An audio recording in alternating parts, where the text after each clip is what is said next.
జగన్ తరచూ బెంగళూరు వెళ్లడం hot topic గా మారుతోంది. ఆయన పొలిటికల్ ఎంట్రీ సమయంలో బెంగళూరు నుంచే రాకపోకలు సాగించేవారు. గాలి జనార్దన్ లాంటి నేతలతో సయోధ్య ఉండేది. వ్యాపారాలు బెంగళూరు కేంద్రంగా సాగేవి. అటు కడప ఎంపీగా ఉన్న సమయంలో సైతం బెంగళూరు నుంచి ఎక్కువగా కార్యకలాపాలు సాగించేవారు. వైసీపీ ఆవిర్భావం నుంచి మాత్రం బెంగళూరు రాకపోకలు తగ్గాయి. గత 5 ఏళ్ల కాలంలో ఆయన బెంగళూరు వెళ్లింది కూడా చాలా తక్కువ. అక్కడ భారీ ప్యాలెస్ తో పాటు వ్యాపార సామ్రాజ్యం ఉంది. కానీ అటువైపు వెళ్లిన దాఖలాలు లేవు. కానీ ఇప్పుడు అధికారం కోల్పోయిన తర్వాత 50 రోజుల వ్యవధిలోనే 3 సార్లు బెంగళూరు వెళ్లటం ప్రాధాన్యత సంతరించుకుంది. దీని వెనుక రకరకాల చర్చ నడుస్తోంది. ఇండియా కూటమి వైపు అడుగులు వేస్తున్న జగన్ కాంగ్రెస్ తో సయోధ్య కోసమే బెంగళూరు వెళ్తున్నట్టు వార్తలు వస్తున్నాయి. కర్ణాటకలో కాంగ్రెస్ పార్టీ కీలక నేతలు ఉండటంతో అటువైపు దృష్టి పెట్టినట్టు టాక్ నడుస్తోంది. మారిన రాజకీయ పరిస్థితుల నేపథ్యంలో ఏపీ, తెలంగాణ కంటే కర్ణాటకే శ్రేయస్కరమని జగన్ భావిస్తున్నారు. అక్కడ ఉండేందుకు మాత్రమే ఆసక్తి చూపుతున్నారు. హైదరాబాదులో లోటస్ ఫండ్, తన మీడియా కార్యాలయాలు, ఇతర వ్యాపారాలు ఉన్నా కర్ణాటక వైపు మొగ్గు చూపటం చర్చనీయాంశంగా మారింది. హైదరాబాద్ కంటే బెంగళూరు సేఫ్ జోన్ గా ఆయన భావించటం వెనుక రకరకాల కథనాలు, వార్తలు వస్తున్నాయి. జూన్ 4న ఫలితాలు వచ్చాయి.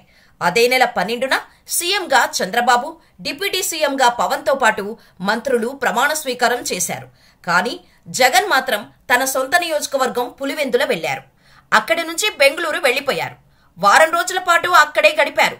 తర్వాత తాడేపల్లికి చేరుకున్నారు. పార్టీ శ్రేణులతో పాటు ప్రజల నుంచి వినతులు స్వీకరించి ప్రజాదర్బార్ నిర్వహిస్తామని ప్రకటించారు. కానీ దానిని ఉన్న ఫలంగా వాయిదా వేసి బెంగళూరు వెళ్లిపోయారు. అటు నుంచి వచ్చిన ఆయన తొలి రోజు అసెంబ్లీ సమావేశాలకు హాజరయ్యారు.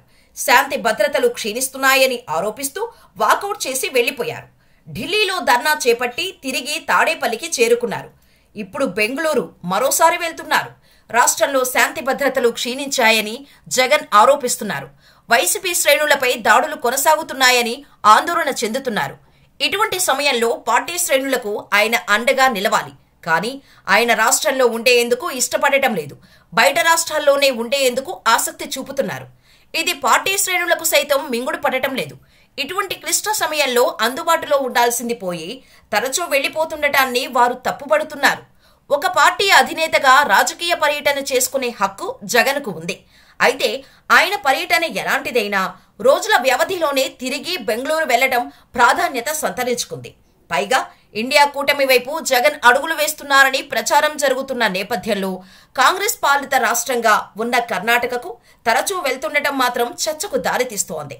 ముఖ్యంగా డీకే శివకుమార్ ద్వారా కాంగ్రెస్ పార్టీకి దగ్గరవటానికి ఎందుకు జగన్ ప్రయత్నిస్తున్నారన్నది ఒక ఆరోపణ. శివకుమార్ వైఎస్ కుటుంబానికి అత్యంత సన్నిహితుడు. కాంగ్రెస్ పార్టీలో ట్రబుల్ షూటర్. షర్మిల కాంగ్రెస్ కూటికి చేరి పీసీసీ పగ్గాలు తీసుకోవటానికి ఆయనే కారణం. అందుకే ఇప్పుడు డీకే శివకుమార్ ద్వారా ఇండియా కూటమితో పాటు కాంగ్రెస్ పార్టీకి దగ్గర కావాలన్నది జగన్ ప్రయత్నంగా ప్రచారం జరుగుతోంది. అయితే ఇప్పటికే అటువంటిదేమీ లేదని డీకే శివకుమార్ ప్రత్యేక ప్రకటన విడుదల చేశారు. మరి జగన్ బెంగళూరు తరచూ వెళ్తుంది ఎందుకో ఆయనకే తెలియాలి. అయితే మరోపక్క వైసీపీ ఓటమితో చాలా మంది నేతలు కనిపించకుండా పోయారు. అజ్ఞాతంలోకి వెళ్లిపోయారు. కనీసం బయట ప్రపంచానికి కూడా కనిపించటం లేదు. పార్టీలో ఒక వెలుగు వెలిగి నిత్యం వివాదాస్పద వ్యాఖ్యలు చేసేవారు సైతం సైలెంట్ కావడం విశేషం. వైసీపీలో ఫైర్ బ్రాండ్లకు కొదవలేదు. అధినేత జగన్ పై ఈగవాలితే ఇట్టే రెచ్చిపోయిన నేతలు చాలా మంది ఉండేవారు. కొడాలి నాని, పేర్ని నాని, వల్లభనేని వంశీమోహన్, అనిల్ కుమార్ యాదవ్, జోగి రమేష్, గుడివాడ అమర్నాథ్, ఆర్కే రోజా, ఇలా చెప్పుకుంటూ పోతే ఆ జాబితాలో చాలా మంది నేతలు ఉన్నారు. అయితే ఎన్నికల్లో వైసీపీ ఘోర పరాజయంతో వీరంతా సైలెంట్ అయ్యారు. ప్రస్తుతానికైతే పేర్ని నాని, గుడివాడ అమర్నాథ్ మాత్రమే ఎంతో కొంత మాట్లాడుతున్నారు. మిగతా వారు ఇళ్లకే పరిమితమయ్యారు. వారు ఎక్కడున్నారో తెలియటం లేదు. కనీసం మీడియా ముందుకు వచ్చి కూడా మాట్లాడటం లేదు. మొన్నటికి మొన్న జగన్ ఢిల్లీలో ధర్నా చేపట్టినా వీరు కనిపించకపోవడం విశేషం. కొద్ది రోజుల పాటు సైలెంట్ గా ఉండటమే సేఫ్ అని వీరంతా భావిస్తున్నారు. దాడులతో పాటు కేసులు తప్పవని ఒక అంచనాకు వచ్చారు. అందుకే సొంత వ్యవహారాలకు పరిమితమవుతున్నారు. క్యాడర్కు భరోసా ఇవ్వాల్సిన వారు ఇలా సైలెంట్ కావడంపై పార్టీ శ్రేణుల్లో భిన్నమైన కామెంట్స్ వినిపిస్తున్నాయి.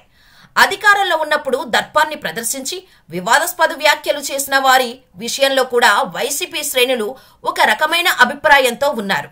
వైసీపీలో కొందరు నేతల తీరుపై సొంత పార్టీలోనే అభ్యంతరాలు ఉన్నాయి. మాజీ మంత్రి రోజా అంటే ప్రత్యర్థులతో పాటు సొంత పార్టీ నేతలకు కూడా పడదు.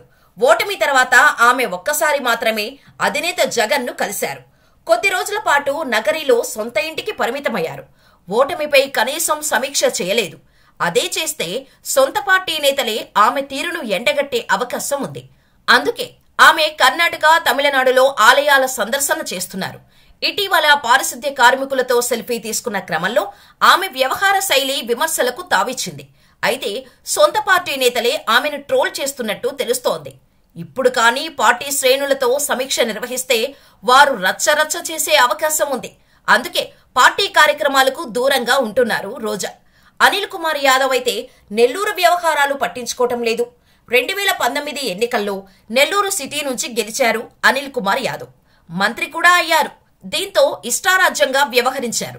కనీసం నెల్లూరు జిల్లాలో వైసీపీ సీనియర్లకు గౌరవం ఇవ్వలేదు. ఆయన తీరుతోనే చాలా మంది సీనియర్లు టీడీపీలోకి వెళ్లిపోయారు. మొన్నటి ఎన్నికల్లో వైసీపీ నెల్లూరులో ఓడిపోవటానికి అనిల్ కుమార్ యాదవ్ తీరే కారణమన్న ఆరోపణలు ఉన్నాయి. ఈసారి నరసరావుపేట ఎంపీగా పోటీ చేసిన అనిల్ ఓడిపోయారు. ఎన్నికల తర్వాత కొందరి నేతలు మితిమీరిన వ్యాఖ్యల మూలంగానే ఓడిపోయామని చెప్పుకొచ్చారు. తాము ఆ జాబితాలో ఉన్న సంగతిని మరిచిపోయారు.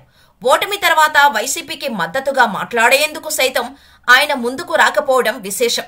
అయితే తాజా మాజీ మంత్రులు అధినేత జగన్కు అండగా నిలబడలేదు. పేర్ని నాని, గుడివాడ అమర్నాథ్, సిదిరి అప్పలరాజు మాత్రమే ఎంతో కొంత మాట్లాడుతున్నారు. సీనియర్లుగా ఉన్న ధర్మాన ప్రసాదరావు, బొత్స సత్యనారాయణ, మిగతా వారు పూర్తిగా అజ్ఞాతంలోకి వెళ్లిపోయారు. అసలు వైసీపీలో ఉన్నామా లేదా అన్నట్టు ప్రవర్తిస్తున్నారు. వైసీపీలోనే వీరిపై ఒక రకమైన విశ్లేషణ నడుస్తోంది. ఒకవేళ కాంగ్రెస్ పార్టీ దేశవ్యాప్తంగా పుంజుకుంటే మాత్రం ఏపీలో వైసీపీ మిగిలే పరిస్థితి ఉండదన్న టాక్ వినిపిస్తోంది. చాలా మంది సీనియర్లు కాంగ్రెస్ పార్టీలోకి వెళ్తారని ప్రచారం జరుగుతోంది. చూడాలి మరి ముందు ముందు ఏం జరుగుతుందో.